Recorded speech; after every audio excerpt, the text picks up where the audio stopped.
First point delivery అవ్వంగానే ఇట్లా కట్టేసుకుంటారు బాలింత బాలింత అనేది. అంటే ఒక బాలింత అంటే ఒక సింబల్ typical సినిమాల్లో బాలింత కూడా అంటే కట్టేసేసి కనిపిస్తారు. కట్టాలి. Yes. అది ఉంటేనే బాలింత, లేకపోతే అదేంటి అది కట్టుకోలేదు అంటే వచ్చిన వాళ్ళు బంధువులందరూ అదేంటి కట్టుకోలేదు తిడుతూ అదేంటి ఉంటారు, కట్టుకోలేదు ఏంటో అంటారు. మై ఆ, ఈ చెవిలో దూది వేసుకోలేదు, కూడా చెవిలో దూది ఎందుకు పెట్టుకోవాలి, అది పెట్టుకోలేదు? కట్టుకోవాలి. అది నాకు ఇంకా ఇప్పటిదాకా దానికి ఆన్సర్ దొరకలేదు. ఎందుకంటే మేము చదువుకున్న దాంట్లో బుక్ లో అలాంటి ఏం లేవు.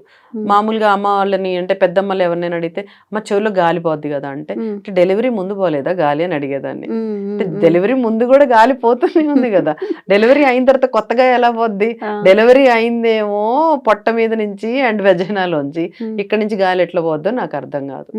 సో దానికి అలా అంటే మరి ముక్కులో నుంచి నోట్లో నుంచి మాట్లాడేటప్పుడు అలా కూడా జరుగుతుంది అందుకని కొన్నిటిని పెద్దవాళ్ళని బాధ పెట్టకుండా ఫాలో అయిపోవడమే అంతే. నేను నన్ను ఈ జనరేషన్ అమ్మాయిలు అడుగుతారు ఏంటి మేడం ఇది వద్దని చెప్పండి అంటే, పాప కొన్ని పెద్దవాళ్ళు చెప్తారు ఫాలో అయిపో, నీకు నష్టం ఏముంది అంటే చెమట పడుతుంది మేడం, ఇరిటేషన్ వస్తుంది అంటే అప్పట్లాగా ఓర్చుకునే రకాలు కాదు కదా ఇప్పుడు ఉండే అన్ని గట్టి